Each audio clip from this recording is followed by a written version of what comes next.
پاکستان نے UAE کو $2 ارب واپس کر دیے، اسٹیٹ بینک کی تصدیق۔ UAE کی جانب سے رقم واپسی کا مطالبہ کیا گیا تھا۔ UAE کو $3.5 ارب کی ادائیگی کرنی تھی۔ پاکستان کو 23 اپریل کو UAE کو مزید $1.5 ارب ادا کرنے ہیں۔ ذرائع کا کہنا ہے کہ پاکستان کو 2 روز قبل ہی سعودی عرب سے $2 ارب موصول ہوئے ہیں، جبکہ پاکستان نے یورو بانڈز کی فروخت سے کل $500 ملین بھی حاصل کیے ہیں۔ UAE کو مکمل ادائیگی کے باوجود ملکی ذخائر پر فرق نہیں پڑے گا۔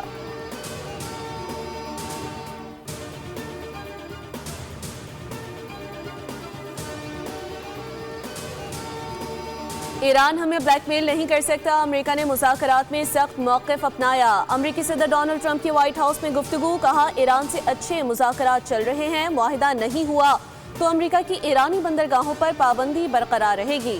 ایران کو ایٹمی ہتھیار نہیں رکھنے دیں گے، ایران سے ڈیل کے تحت رقم کا تبادلہ بھی نہیں کیا جائے گا۔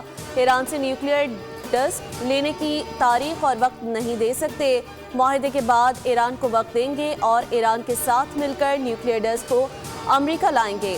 اگر ہم ایسا نہیں کر سکتے تو پھر ہم دوسرے طریقے سے یہ حاصل کر لیں گے۔ ٹرمپ نے اسپین اور نیٹو پر بھی تنقید کر دی، کہا کہ جنگ میں ساتھ کیوں نہیں دیتے۔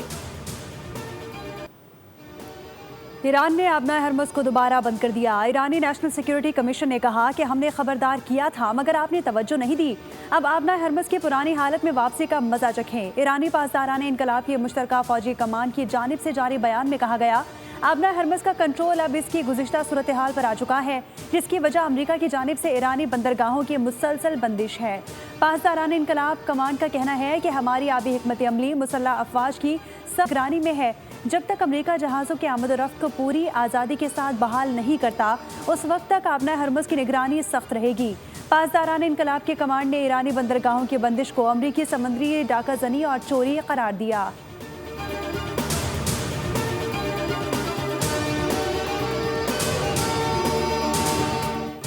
ایرانی بحریہ دشمنوں کو نئی اور تلخ شکست دینے کے لیے مکمل تیار ہے۔ ایران کی سپریم لیڈر مجتبیٰ خامنائی نے سوشل میڈیا پر جاری بیان میں کہا، ایران کو توڑنے والوں کی خواہش کو ناکام کر دیا ہے۔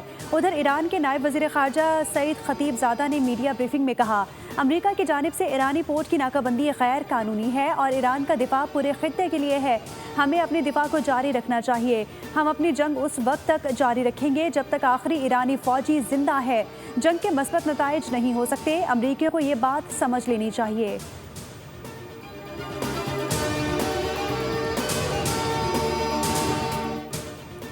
پاسداران انقلاب کی گن بوٹس کی ٹینکر پر فائرنگ، ٹینکر اور عملہ محفوظ رہا۔ برطانوی میری ٹائم ایجنسی کے مطابق واقعہ عمان کے شمال مشرق میں 20 ناٹیکل میل دور پیش آیا۔ آبنائے ہرمز عبور کرنے کی کوشش کے دوران کم از کم 2 تجارتی جہازوں پر بھی فائرنگ کی گئی۔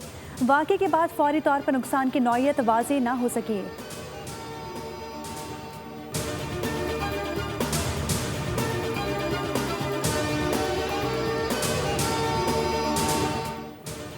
خطے میں صورتحال بہتر ہو رہی ہے۔ ایران سے متعلق ہمارے پاس اچھی خبر ہے، جلد کوئی سرپرائز ہو سکتا ہے۔ میرے خیال میں یہ بہت مثبت چیز ہوگی۔ امریکی صدر ڈونلڈ ٹرمپ نے کہا، معاہدہ نہیں ہوا تو امریکہ کی ایرانی بندرگاہوں پر پابندی برقرار رہے گی۔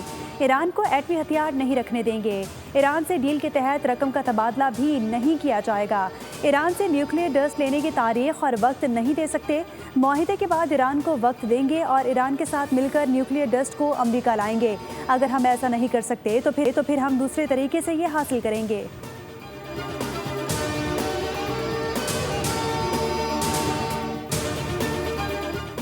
ایرانی وزارت خارجہ کے ترجمان اسماعیل بقائی نے ٹرمپ کے دعوے کی تردید کرتے ہوئے کہا، افزودہ یورینیم کو امریکہ منتقل کرنے پر کسی مرحلے پر غور ہی نہیں ہوا، ہماری طرف سے کبھی یہ تجویز پیش نہیں کی گئی۔ اسماعیل بقائی نے کہا کہ ایران آبنائے ہرمز کے حوالے سے ضروری اقدامات کرے گا۔ ناکہ بندی جاری رہی تو یہ جنگ بندی کی خلاف ورزی تصور ہوگی۔ ایرانی سرزمین کی طرح یہ معاملہ بھی ہمارے لیے اتنا ہی اہم ہے۔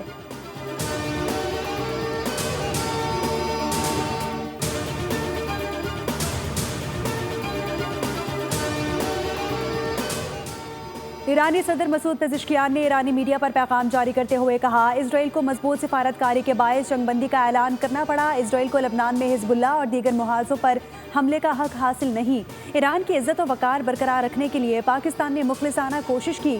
ایران نے کبھی جوہری ہتھیار حاصل کرنے کی کوشش نہیں کی۔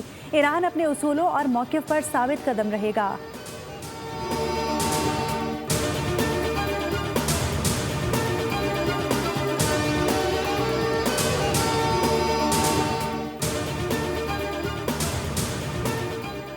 ایران میں فضائی حدود جزوی طور پر بحال کر دی گئی۔ تہران کے امام خمینی ایئرپورٹ سمیت 6 ایئرپورٹس کھول دیے گئے۔ مشہد، برجند، گورگن اور زاہدان کے ایئرپورٹس بھی کھل گئے۔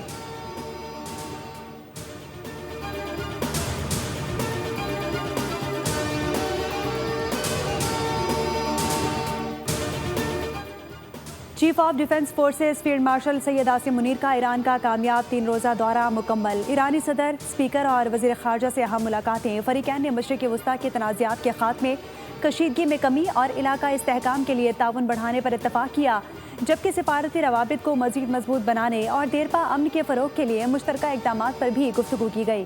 فیلڈ مارشل نے مسائل کے حل کے لیے سفارتی کوششوں اور مذاکرات کی اہمیت پر زور دیا۔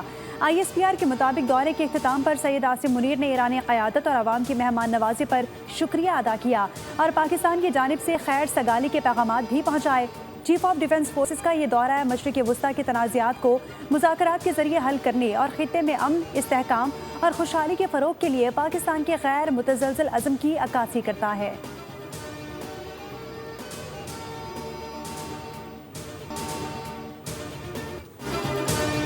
امریکہ ایران مذاکرات کا دوسرا دور اسلام آباد میں اتوار کو متوقع۔ امریکی ویب سائٹ ایکزیوس نے کہا کہ واشنگٹن $20 ارب کے منجمد ایرانی اثاثے جاری کرنے پر بھی غور کر رہا ہے۔ تجویز ہے کہ بدلے میں ایران اپنے افزودہ یورینیم کے ذخیرے سے دستبردار ہوگا۔ امریکہ $6 ارب خوراک کی خریداری کے لیے جاری کرنے کے لیے تیار تھا، جبکہ ایران نے $27 ارب جاری کرنے کا مطالبہ کیا تھا، جسے امریکہ نے مسترد کر دیا۔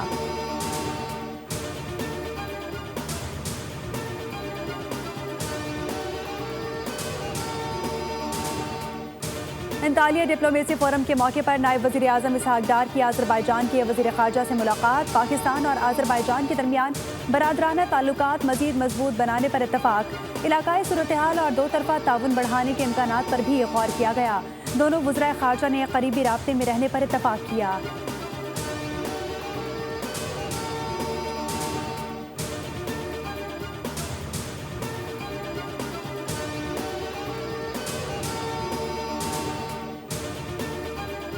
Unified response during Marka-e-Haq Operation Bunyan Mansoor in May 2025, which stunned the entire world. Pakistan Air Force not only shot down the enemy's most modern and capable aircraft, intense the longest BVR battle of aerial history, but also struck bases and ground assets deeply into adversary territory from north to south with precision. Pakistan پر کسی بھی قسم کی جارحیت کا منہ توڑ جواب دیا جائے گا۔ مارکا-ے-حق اور بنیان المرصوص میں پاک فوج کی حکمت عملی سب نے دیکھی۔ پاک فضائیہ نے نہ صرف دشمن کے طیارے گرائے بلکہ تاریخ بھی رقم کی۔ مئی میں دشمن پاکستان کی طاقت اور ہنرمندی دیکھ کر دنگ رہ گیا۔ Air chief marshal Zaheer Ahmed Babar Sidhu نے PMA کاکول میں کیڈٹس کی پاسنگ آؤٹ پریڈ سے خطاب کرتے ہوئے کہا، پاکستان ملٹری اکیڈمی ایک شاندار ماضی رکھتی ہے۔ پاکستان پرامن ملک ہے، تنازعات کا حل مذاکرات سے کرنے پر یقین رکھتا ہے۔ سیاسی اور عسکری قیادت عالمی سطح پر امن کے قیام کے لیے قابل ستائش ہے۔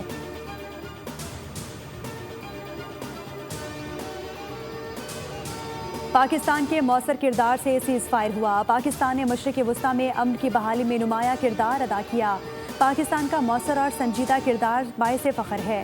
وزیر مملکت برائے خزانہ بلال اظہر کیانی کی نیوز کانفرنس، کہا معیشت کی ترقی میں SIFC کا اہم کردار ہے۔ حکومت نے عوام کو ریلیف دینے کے لیے تیل کی قیمتوں میں کمی کی، صوبوں کے ساتھ مل کر ٹرانسپورٹ کے لیے سبسڈی کا فیصلہ کیا۔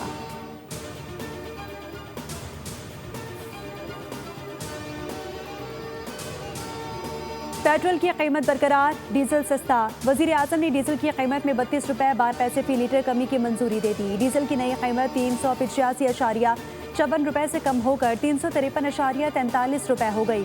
مٹی کا تیل 21 روپے 34 پیسے فی لیٹر سستا کر دیا گیا۔ وزیر اعظم نے کہا، تیل کی قیمتوں میں کمی کے اثرات عوام تک پہنچائیں گے۔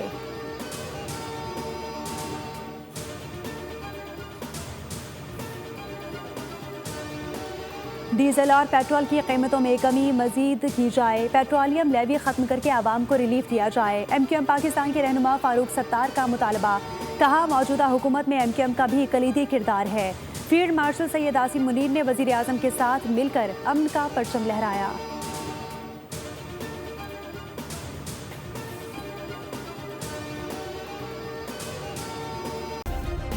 سبسکرائب کریں اور بیل دبائیں تاکہ کوئی خبر رہ نہ جائے۔